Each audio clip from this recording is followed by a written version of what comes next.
সমস্যাহীন পৃথিবী হয় না। সমস্যা, অভাব, নেগেটিভিটি, অবসাদ এগুলো তো থাকবেই। পৃথিবীর যত বয়স বেড়েছে, সভ্যতার যত বয়স বেড়েছে, এগুলোও বেড়ে চলেছে। তাই এগুলো থেকে পালানোর পথ নেই।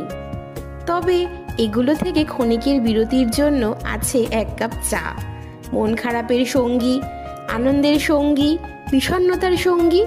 এটাই যেন সেই স্বস্তির আভাস, যেটা মনের জানালাকে প্রশস্ত করে, যেটা খুললেই একরাশ আলো এসে পড়ে। একটা বিখ্যাত লাইন আছে না, নাটক শেষ হওয়া পর্যন্ত স্টেজ ছেড়ো না, মনে রাখবে এটা তোমার স্পেস, তোমার জন্য ধার্য।